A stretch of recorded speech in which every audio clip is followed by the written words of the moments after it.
François, merci de me donner l'opportunité de présenter des travaux ici. Un travail coécrit avec Estelle Auger, qui est une de mes doctorantes, qui travaille sur l'évaluation d'un projet de la sécurité sociale des indépendants pour sa thèse. Alors, François vous l'a dit, hein, l'idée de cette contribution, c'est de regarder un peu qu'est-ce qui se passe en termes de comportement de santé, comportement de recours aux soins, des individus qui travaillent ou qui ont travaillé essentiellement avec des contrats, sans contrat de travail, donc qui sont des travailleurs indépendants. Alors pourquoi est-ce qu'on s'intéresse à cette problématique? Eh bien essentiellement parce que, notamment en Europe, hein, l'Union européenne a lancé un vaste programme de soutien au développement de l'emploi indépendant. On a aujourd'hui un peu plus de travailleurs indépendants que par le passé. Donc, le travailleur indépendant, c'est celui qui travaille pour son propre compte et donc qui n'a pas de contrat de travail.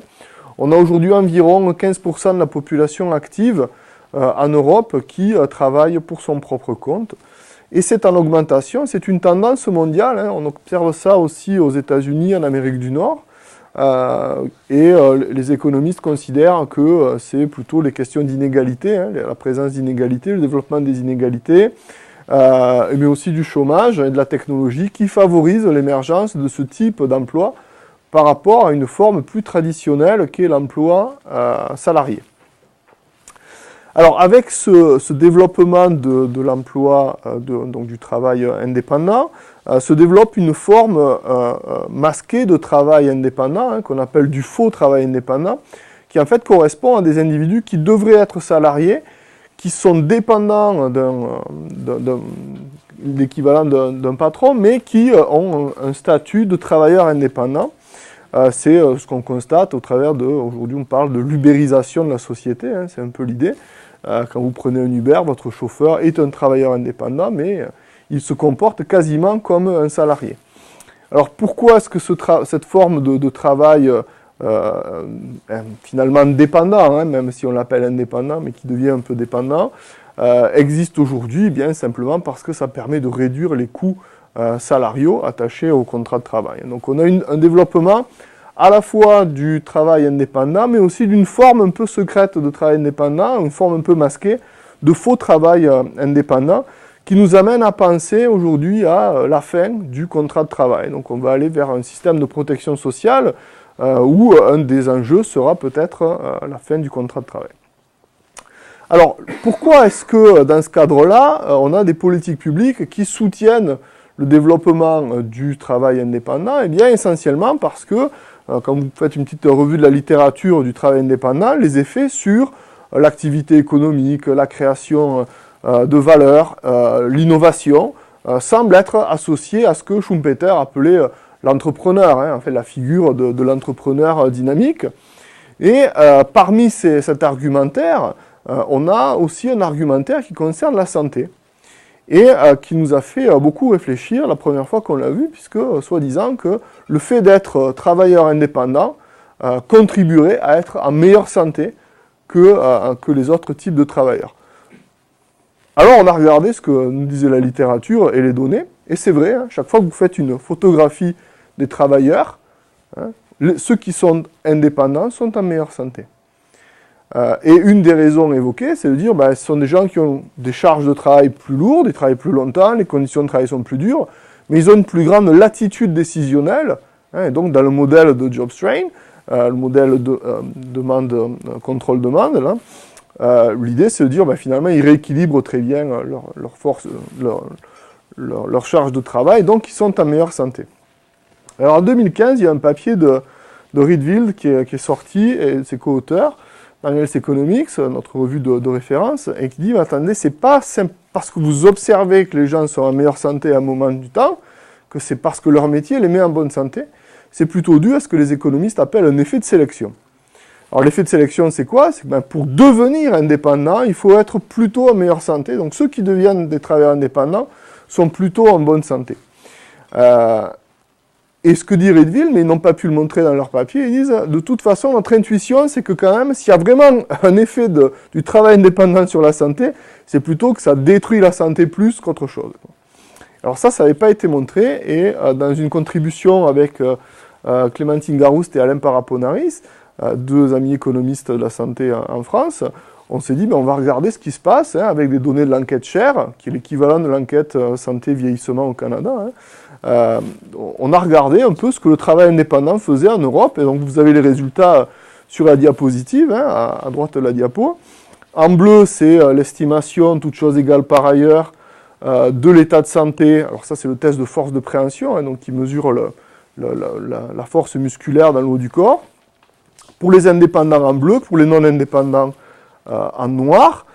Et puis, vous voyez bien le double effet, c'est-à-dire un premier effet qui est un effet de sélection. On voit bien que les indépendants commencent, alors on est à 50 ans, à 50 ans, on commence avec un niveau de santé plus élevé que les autres. Et ensuite, quand les travailleurs indépendants vieillissent, eh bien, la dégradation de leur état de santé est plus rapide que la dégradation de l'état de santé chez les salariés ou les fonctionnaires. Donc on a bien ce double effet, le premier qui avait été montré par Rietveld et qu'on retrouve, qui est un effet de sélection, et un deuxième effet qui était suggéré par Rietveld et que nous trouvons, qui est une dégradation plus forte de l'état de santé. Donc on a du mal à privilégier l'hypothèse selon laquelle être un travailleur en bonne santé améliore la santé. C'est plutôt vraiment le contraire, c'est lié à un effet de sélection. Oui, mais si c'est lié à un effet de sélection, on ne peut pas avoir une politique publique, ou en tout cas c'est difficile de légitimer, une politique publique qui développerait le travail indépendant, puisque en fait la vertu sur la santé n'est pas démontrée. Donc ça, c'était notre première contribution à cette littérature. La deuxième idée, c'était de creuser un peu ce résultat et de dire, mais au fond, pourquoi est-ce que la santé des travailleurs indépendants se dégrade aussi fortement? Alors la première idée, évidemment, c'est de dire, parce qu'ils ont des conditions de travail qui sont plus dures, et en effet, c'est le cas. On observe qu'ils travaillent plus longtemps, environ 5 ou 6 heures de plus en moyenne par semaine en Europe.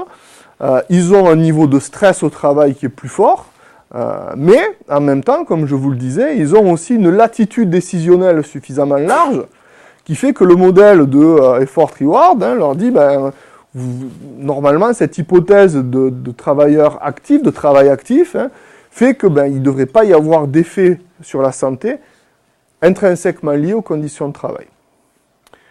Donc cette hypothèse de conditions de travail plus dures, on a du mal à la retenir, et on en a cherché une autre, qui est un peu mieux détaillée dans la littérature, qui est l'idée d'un coût d'opportunité. Alors c'est quoi le coût d'opportunité pour des non-économistes? C'est ce qu'on appelle aussi le coût de renoncement, ou le gain à faire ou ne pas faire une action. L'idée est la suivante. Être travailleur indépendant requiert en effet énormément plus de temps de travail que les autres catégories. Or, ce temps de travail réduit le temps disponible pour se soigner. Donc, on considère que les travailleurs indépendants peuvent reporter une partie de leurs soins à plus tard, par exemple après la retraite, quand ils auront moins de contraintes liées à leur activité. Ce qui est tout à fait acceptable puisqu'ils démarrent leur activité avec un effet de sélection, donc en meilleure santé. Et donc notre idée, ça va être de tester ça. Donc le premier effet, c'est le must trade, c'est-à-dire je dois travailler, donc je vais repousser mes soins. Et le deuxième effet, un effet le catch-up, donc de rattrapage, en disant à la retraite, quand j'ai plus l'activité, que j'ai plus cette contrainte en temps, je vais avoir plus de temps pour me soigner, et c'est à ce moment-là que je vais rattraper mes soins. Sauf que si ça c'est vrai, il faudra aussi vérifier que l'effet du report de soins va avoir un impact sur la santé, et on va essayer de prendre ça en compte. Donc notre hypothèse principale à tester, c'est qu'il existe un coût d'opportunité à se soigner pour les indépendants, mais que ce coût d'opportunité n'est pas constant jusqu'au moment de la retraite. Plus on vieillit, plus l'état de santé se dégrade, et plus ce coût d'opportunité augmente. Alors, on va tester cette hypothèse avec des données d'enquête, l'enquête Santé-Protection Sociale 2012 de l'IRDES, qui est une enquête représentative à 95% de la population nationale vivant à domicile en ménage ordinaire, en France métropolitaine, et ces données sont appariées à des données de remboursement de soins, l'équivalent de la RAMQ ici, qui est ce qu'on appelle l'assurance maladie chez nous. Donc, on a des mesures socio-économiques assez larges, et en plus des mesures de dépenses de soins qui sont très très précises. Le contexte spécifique en France est assez similaire à ce qu'on trouve en Europe. Les indépendants ont une assurance maladie qui est à peu près la même, qui est même la même, qui offre les mêmes droits qu'une assurance maladie pour salariés ou fonctionnaires. La seule différence concerne les congés maladie, où les indépendants n'ont pas droit à des congés maladie, ce qui renforce l'hypothèse d'un coût d'opportunité, puisque mon temps de soins n'est pas, on ne compense pas mon temps où je ne suis pas présent à l'emploi.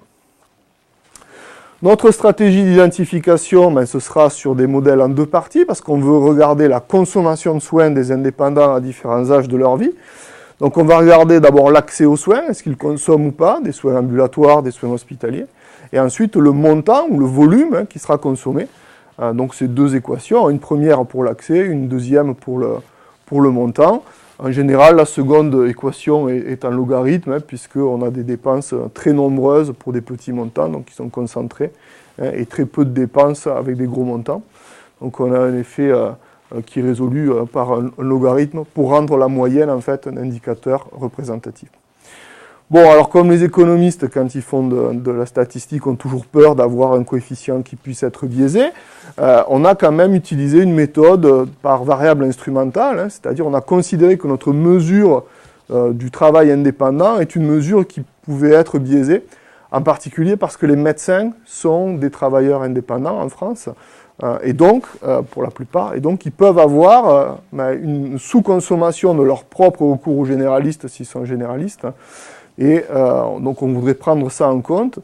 Donc on va instrumenter le fait d'être un travailleur indépendant par la proportion de travailleurs indépendants dans le département, qui est une région administrative en France entre la commune et la région.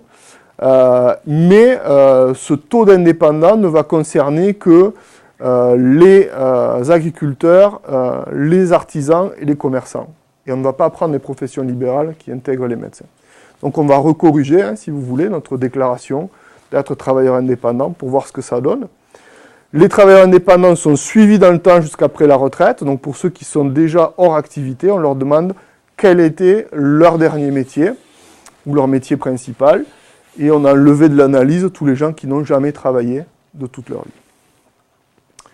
Quelques statistiques descriptives. Alors en France, on a entre 10 et 11% de travailleurs indépendants en 2012. Ce chiffre augmente aujourd'hui. Donc c'est ce qu'on retrouve dans le SPS. Mais vous voyez quand même qu'on a, sur nos 6400 et quelques observations, on a quand même 717 seulement qui sont des travailleurs indépendants. C'est assez peu. Malgré la taille de la base qui est importante, on a quand même assez peu d'individus. Donc la décomposition de l'effet au travers de son hétérogénéité va être un peu compliqué. On va quand même essayer de le faire, puisque vous voyez qu'on peut décomposer les travailleurs indépendants en fonction de leur statut, qu'ils soient agriculteurs, artisans, commerçants, chefs d'entreprise ou professions libérales. Donc c'est quand même une population hétérogène. Donc on va essayer quand même de regarder un peu ce que ça donne, avec des limites en termes de puissance statistique qu'on vient d'évoquer. Voici l'ensemble des variables qu'on va retenir dans l'analyse. Donc on a beaucoup de variables de santé dans le SPS. Donc ce qu'on fait, on a fait une analyse factorielle pour les résumer en une seule. Et donc vous voyez les différences. Donc les indépendants qu'on a dans notre échantillon sont plutôt en plus mauvaise santé que les autres. Pourquoi ? Parce que ils cumulent tout un tas de caractéristiques observables qui sont différentes. Vous voyez, ils sont plus âgés, typiquement. Ils ont des niveaux d'éducation qui sont différents, ils restent plus longtemps au travail, ils ont plus souvent une complémentaire santé, etc., etc. Donc on a tout un ensemble de variables de santé, des variables sociales, des variables économiques qu'on va utiliser dans nos modèles pour essayer de bien isoler l'effet propre des indépendants. Le pourcentage d'indépendants dans le département est évidemment plus fort là où il y a des indépendants, donc c'est un instrument qui nous semble correct à ce niveau-là. En revanche, la densité de physiciens, la densité de médecins au niveau du département n'est pas significativement différente entre les indépendants ou pas, donc on considère que notre instrument est relativement favorable. Voici les premiers résultats. Alors ici, ce sont toujours des statistiques descriptives. Hein. On regarde du soin ambulatoire, outpatient care, ou du soin à l'hôpital, inpatient care. Les indépendants semblent consommer un peu moins en statistiques descriptives, hein, donc c'est un peu moins de soins ambulatoires au travers de l'accès. Hein, donc ils vont peut-être un peu moins chez le généraliste pour consulter. Et on va voir ce que ça donne au niveau global, c'est toutes choses égales par ailleurs. Donc vous voyez l'effet d'un modèle en logarithme, hein, on a bien une jolie courbe proche de la loi normale, hein, avec des indépendants qui semblent consommer peut-être un peu plus de soins peu élevés ou beaucoup de soins très élevés. C'est-à-dire un partitionnement qui répond bien déjà à cette idée de coût d'opportunité. Hein. J'ai peu de temps, donc je vais consommer peut-être des petites fractions de médecine, hein, et puis quand vraiment je ne peux pas faire autrement, à ce moment-là, je consomme beaucoup. Je vous passer les tableaux pour vous amener directement sur un graphique qui est peut-être plus parlant. Hein. Donc on retrouve dans les modèles l'effet des caractéristiques habituelles des modèles de dépenses en santé. Hein. Et toutes choses égales par ailleurs, ça c'est sur la dépense ambulatoire. Donc il n'y a pas vraiment d'enjeu, hein, sur la dépense ambulatoire parce que tout le monde consomme au moins une fois du médecin dans l'année. Et donc vous avez ici la décomposition par âge et sexe de l'effet être un travailleur indépendant, toutes choses égales par ailleurs, c'est-à-dire indépendamment des autres caractéristiques. Alors ce qu'on voit dans les deux graphiques, c'est que cet effet de rattrapage qu'on avait posé en hypothèse, cet effet de rattrapage semble exister, puisque dans leur jeunesse, à 20, 30, 40 ans, les indépendants, surtout les hommes, consomment beaucoup moins de soins, toutes choses égales par ailleurs, c'est-à-dire à niveau de santé identique, à niveau d'assurance identique, à niveau de revenus identique. Donc les indépendants consomment moins de soins que les autres catégories. Et vous voyez que cet écart se resserre au fur et à mesure que l'âge augmente pour finalement, même un peu dépasser, même si ce n'est pas significatif, la consommation des non-indépendants. Donc cet effet de rattrapage, qui correspond à un coût d'opportunité, semble bien valider notre hypothèse. Chez les hommes, en tout cas, c'est moins facile à mettre en évidence chez les femmes. On retrouve en moyenne cet effet de rattrapage chez les femmes, hein, vous le voyez, mais il n'est pas significatif parce que la proportion de femmes indépendantes est relativement faible dans l'échantillon. Donc notre hypothèse semble être validée, hein, l'idée que les indépendants renoncent à du soin en début de carrière, mais ce soin-là, toute chose égale par ailleurs, est rattrapé un peu plus tard. Alors on peut utiliser une méthode des variables instrumentales pour vérifier la robustesse de cet effet, et c'est un peu ce qu'on voudrait voir ici, voir si cet effet perdure. Eh bien, si on décompose l'échantillon, on retrouve le même effet chez les moins de 60 ans. Donc en effet, quand vous avez des indépendants qui ont moins de 60 ans, ils consomment en moyenne 170 € de moins que les autres catégories, toutes choses égales par ailleurs, et l'effet disparaît quand on est au-dessus de 60 ans, ce qui nous conforte dans cette idée d'un phénomène de rattrapage des soins à la retraite. Ça s'explique à la fois en montant, mais ça s'explique aussi en volume, et donc en volume, on voit bien qu'ils consomment moins de visites chez le généraliste et moins de visites chez le spécialiste, ce qui corrobore l'idée d'une dépense ambulatoire moins élevée. Donc il n'y a pas d'effet sur l'accès aux soins, toutes choses égales par ailleurs, et il n'y a pas d'effet sur le volume ou sur le montant en hospitalier, c'est-à-dire que quand les soins sont vraiment nécessaires, on va considérer les soins hospitaliers comme vraiment nécessaires, à ce moment-là, il n'y a pas de différence de comportement.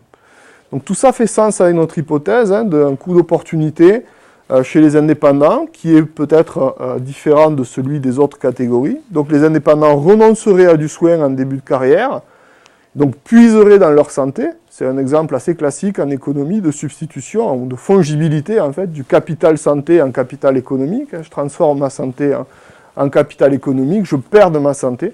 Et une des raisons qui nous semble expliquer ce phénomène-là, c'est le fait de repousser des consommations de soins. Sauf que la littérature nous dit qu'en repoussant des soins, ou en renonçant à des soins, on se crée des problèmes de santé qui sont irrattrapables. Et à ce moment-là, on devrait s'attendre, notamment sur la mortalité, on devrait s'attendre à un effet différencié entre les indépendants et les non-indépendants. Mais quand on regarde les statistiques, on n'a pas vraiment cet effet-là.